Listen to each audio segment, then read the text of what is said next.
बोलने का महत्व। ओशो ने कहा, शब्द केवल ध्वनि नहीं हैं। वे ऊर्जा हैं जो या तो जोड़ सकती हैं या तोड़ सकती हैं। हम सब बोलते हैं, लेकिन क्या हम इस बात पर ध्यान देते हैं कि हमारे बोलने का तरीका हमारे जीवन और रिश्तों पर कितना प्रभाव डालता है? बोलने का ढंग केवल शब्दों का चयन नहीं है, यह हमारे विचारों, भावनाओं और दृष्टिकोण का प्रतिबिंब है। एक, शब्दों की शक्ति। हर शब्द में ऊर्जा होती है। ओशो ने कहा, तुम्हारे शब्द तुम्हारे व्यक्तित्व का परिचय देते हैं। सही शब्द सही समय पर बोले जाएं, तो वे जीवन को बदल सकते हैं। दो, बोलने का तरीका क्यों महत्वपूर्ण है? बोलने का ढंग किसी भी बात का अर्थ बदल सकता है। यह रिश्तों, काम और व्यक्तिगत विकास में महत्वपूर्ण भूमिका निभाता है। तीन, परिणाम अलग क्यों आते हैं? जब तुम गुस्से में बोलते हो तो परिणाम नकारात्मक होते हैं। जब तुम प्रेम और सहानुभूति के साथ बोलते हो तो परिणाम सकारात्मक होते हैं। कहानी, एक राजा और बुद्धिमान मंत्री। एक राजा ने अपने मंत्री से पूछा, तुम हमेशा हर परिस्थिति में सही परिणाम कैसे लाते हो? मंत्री ने मुस्कुराकर कहा, मैं अपने शब्दों को सोच समझकर चुनता हूं। उसने एक उदाहरण दिया, अगर मैं किसी से कहूं कि वह गलत है तो वह नाराज होगा, लेकिन अगर मैं कहूं कि शायद यह तरीका बेहतर होगा तो वह मान जाएगा। राजा ने महसूस किया कि बोलने का तरीका ही हर परिस्थिति को हल करने का रहस्य है।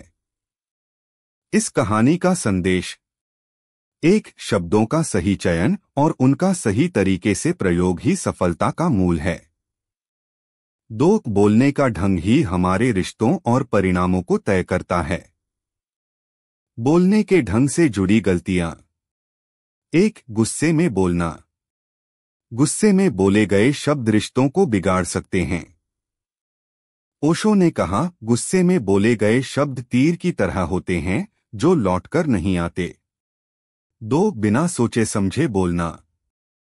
बिना सोचे समझे बोलने से हम गलतफहमियां पैदा कर सकते हैं। तीन, दूसरों की बात काटना। किसी की बात को बीच में काटना अपमानजनक हो सकता है। चार, कठोर भाषा का प्रयोग। कठोर शब्दों का उपयोग रिश्तों और संवाद को कमजोर करता है। बोलने के ढंग को सुधारने के 5 तरीके। एक, सोच समझकर बोलो। हर शब्द को सोच समझकर चुनो, यह तुम्हारी बात का प्रभाव बढ़ाएगा। दो, गहरी सांस लो।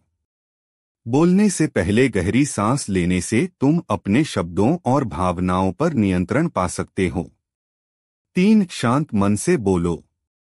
ओशो ने कहा, शांत मन से बोले गए शब्द सबसे प्रभावी होते हैं। चार, विनम्रता और सहानुभूति दिखाओ। अपने शब्दों में सहानुभूति और विनम्रता जोड़ो। पांच, सही समय का इंतजार करो। हर बात को कहने का एक सही समय होता है। बोलने का मनोविज्ञान। एक, शब्दों के पीछे छिपी भावना। हर शब्द केवल शब्द नहीं होता, उसके पीछे भावना छिपी होती है। जब भावना सकारात्मक होती है तो शब्द दूसरों को प्रेरित करते हैं। जब भावना नकारात्मक होती है तो शब्द चोट पहुंचाते हैं। दो, भाषा और बॉडी लैंग्वेज। बोलने का ढंग केवल शब्दों तक सीमित नहीं है। तुम्हारी आवाज का स्वर, हाव भाव और बॉडी लैंग्वेज भी तुम्हारी बात का प्रभाव तय करते हैं। तीन, सकारात्मक संवाद का महत्व। जब तुम सकारात्मक दृष्टिकोण से बोलते हो तो तुम दूसरों के साथ गहरे संबंध बना सकते हो। कहानी, संत और उनका उत्तर देने का तरीका। एक बार एक व्यक्ति संत के पास आया और उनसे कठोर शब्दों में सवाल पूछने लगा। संत ने शांत रहते हुए उसके सभी सवालों का उत्तर दिया। व्यक्ति ने कहा, गुरुजी, मैंने आपको अपमानित करने की कोशिश की, लेकिन आप नाराज क्यों नहीं हुए? संत ने उत्तर दिया, तुम्हारे शब्द तुम्हारे हैं। अगर मैं उन्हें स्वीकार नहीं करता तो वे मुझ पर असर नहीं डालते। इस कहानी का संदेश: एक, बोलने के ढंग के साथ साथ सुनने का ढंग भी महत्वपूर्ण है। दो, शांत और विनम्र रहना ही सबसे प्रभावी उत्तर है। बोलने के ढंग से होने वाले फायदे: एक, बेहतर रिश्ते। जब तुम सोच समझकर बोलते हो तो तुम्हारे रिश्ते मजबूत और गहरे बनते हैं। दो, विवादों का समाधान। सही शब्द और सकारात्मक ढंग से बोले गए वाक्य विवादों को सुलझाने में मदद करते हैं। तीन, प्रभावी संवाद। सही तरीके से बोलने से तुम अपनी बात अधिक स्पष्ट और प्रभावी ढंग से व्यक्त कर सकते हो। चार, आत्मविश्वास में वृद्धि।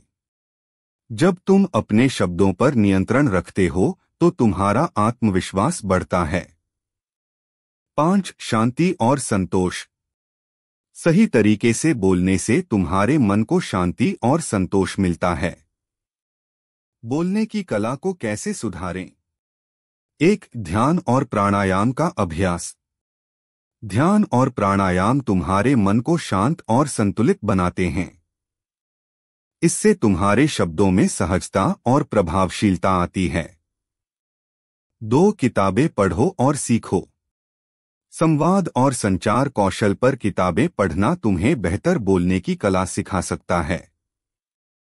तीन, प्रतिक्रिया देने से पहले सुनो।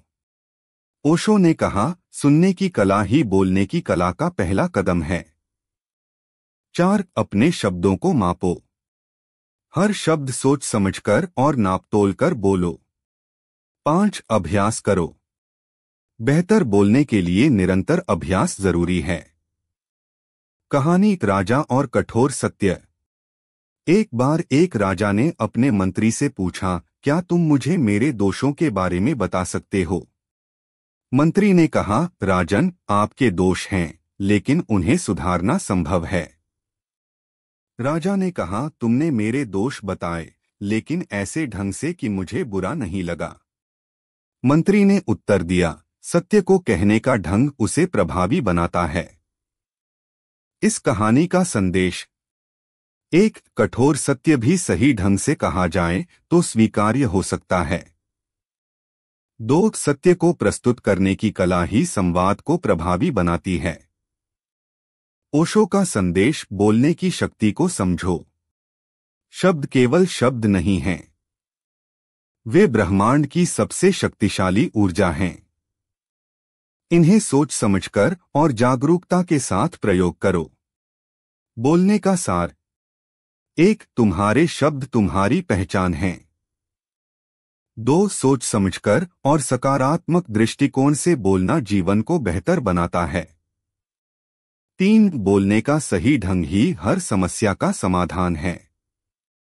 ओशो का यह संदेश हमें सिखाता है कि शब्दों की शक्ति को समझकर और जागरूक होकर बोलने से हम अपने जीवन को शांतिपूर्ण और सफल बना सकते हैं।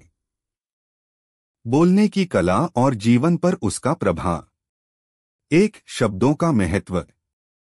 ओशो ने कहा, शब्द केवल ध्वनि नहीं हैं, वे सृजन की ताकत रखते हैं। जब हम अपने शब्दों का सही तरीके से प्रयोग करते हैं तो वे प्रेरणा का स्रोत बनते हैं। गलत तरीके से बोले गए शब्द हमारे रिश्तों और जीवन पर नकारात्मक प्रभाव डाल सकते हैं। दो, ऊर्जा और शब्दों का तालमेल। हर शब्द एक ऊर्जा लेकर आता है। सकारात्मक शब्द लोगों को जोड़ते हैं, जबकि नकारात्मक शब्द संबंधों में दूरी पैदा करते हैं। तीन, संवाद में ईमानदारी और सहानुभूति। ईमानदारी और सहानुभूति के साथ बोले गए शब्द अधिक प्रभावी और यादगार होते हैं। यह दूसरों के साथ एक मजबूत रिश्ता बनाने में मदद करता है। कहानी: साधु और कठोर शब्द। एक बार एक साधु ने एक गांव में प्रवचन दिया। एक व्यक्ति ने उन्हें कठोर शब्दों से अपमानित किया। साधु ने केवल मुस्कुराकर उत्तर दिया, जो कुछ तुम्हारा है वह तुम्हारे पास ही रह गया। व्यक्ति ने बाद में महसूस किया कि उसका गुस्सा व्यर्थ था। उसने साधु से माफी मांगी और साधु ने कहा, शब्दों का उपयोग सोच समझकर करो, वे तुम्हारी आत्मा का प्रतिबिंब हैं।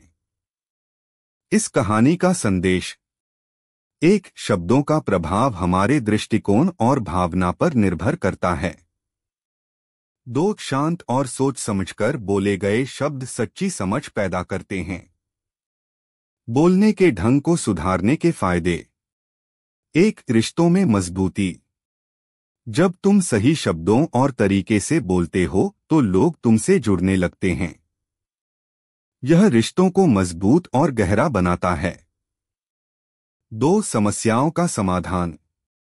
सकारात्मक और सोच समझकर बोले गए शब्द किसी भी विवाद को सुलझाने में मदद कर सकते हैं। 3, आत्मसम्मान का विकास। जब तुम अपने शब्दों पर नियंत्रण रखते हो तो यह तुम्हारे आत्मसम्मान और आत्मविश्वास को बढ़ाता है। 4, नेतृत्व क्षमता। सही बोलने की कला तुम्हें एक प्रभावशाली नेता बना सकती है। 5, शांति और संतोष। जब तुम शांत और संतुलित तरीके से बोलते हो तो यह तुम्हारे मन को भी शांति देता है। बोलने का सही तरीका अपनाने के उपाय: 1, मौन का महत्व समझो। ओशो ने कहा, मौन ही सबसे प्रभावी उत्तर है। हर समय बोलना जरूरी नहीं होता। सही समय पर सही शब्द ही सबसे प्रभावी होते हैं। 2, अपने शब्दों को तोलो। हर शब्द को सोच समझकर बोलो। यह अभ्यास तुम्हें संवाद में अधिक प्रभावी बनाएगा। 3, सुनने की कला विकसित करो। अच्छा बोलने से पहले अच्छा सुनना जरूरी है। जब तुम ध्यान से सुनते हो तो तुम्हारे शब्द अधिक अर्थपूर्ण होते हैं। 4, भावनाओं पर नियंत्रण रखो। गुस्से या नकारात्मक भावनाओं में बोले गए शब्द अधिकतर हानिकारक होते हैं। शांत रहकर और सोच समझकर बोलने का अभ्यास करो। 5, सकारात्मकता को प्राथमिकता दो। हमेशा सकारात्मक और प्रेरक शब्दों का चयन करो। यह न केवल दूसरों पर बल्कि तुम्हारे खुद पर भी सकारात्मक प्रभाव डालता है। कहानी: गुरु और शिष्य की सीख। एक शिष्य ने अपने गुरु से पूछा, गुरुजी, क्या शब्दों का वाकई इतना महत्व है? गुरु ने उसे एक कागज और एक पेन दिया और कहा, जो कुछ भी तुम्हें अच्छा लगता है उसे लिखो। फिर उन्होंने कहा, अब इसे फाड़ दो। शिष्य ने फाड़ दिया। गुरु ने कहा, अब इसे पहले जैसा बना दो। शिष्य ने कहा, यह असंभव है। गुरु ने समझाया, शब्द भी ऐसे ही हैं। एक बार बोले गए शब्द वापस नहीं लिए जा सकते, इसलिए इन्हें सोच समझकर इस्तेमाल करो। इस कहानी का संदेश: 1, शब्दों का महत्व अनमोल है। 2, उन्हें सही तरीके से उपयोग करना ही सच्ची बुद्धिमत्ता है। बोलने का ढंग जीवन बदलने का माध्यम। 1, आत्मप्रेरणा का स्रोत। जब तुम सही तरीके से बोलते हो तो यह तुम्हें और दूसरों को प्रेरित करता है। ओशो ने कहा, तुम्हारे शब्दों में वह शक्ति होनी चाहिए जो दिलों को छू सके। 2, संवाद में सच्चाई। सच्चे और ईमानदार शब्द लोगों के दिलों को जीतते हैं। झूठे या दिखावटी शब्द केवल विश्वास को तोड़ते हैं। 3, नेतृत्व और प्रभाव। सही बोलने का ढंग तुम्हें एक बेहतर नेता और प्रेरक बना सकता है। 4, मानसिक शांति। जब तुम सोच समझकर बोलते हो तो यह तुम्हारे मन को भी शांति देता है। 5, रिश्तों में गहराई। सकारात्मक और प्रेमपूर्ण शब्द रिश्तों को मजबूत बनाते हैं। ओशो का अंतिम संदेश: शब्दों का सही उपयोग करो। तुम्हारे शब्द तुम्हारी आत्मा का प्रतिबिंब हैं। जब तुम इन्हें सोच समझकर और जागरूकता के साथ प्रयोग करते हो तो वे ब्रह्मांड की सबसे शक्तिशाली ताकत बन जाते हैं। बोलने का सार: 1, बोलने से पहले सोचो। 2, अपने शब्दों को सकारात्मक और प्रेरक बनाओ। 3 सही तरीके से बोले गए शब्द जीवन को सुंदर और शांतिपूर्ण बना सकते हैं। ओशो का यह संदेश हमें सिखाता है कि बोलने का ढंग ही हमारी सफलता, शांति और रिश्तों की गुणवत्ता को तय करता है। इसे अपनाकर हम अपने जीवन को अधिक सार्थक और खुशहाल बना सकते हैं।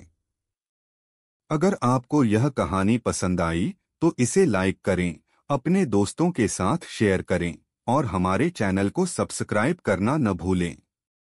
मिलते हैं अगले वीडियो में एक और प्रेरणादायक कहानी के साथ। Thank you for watching.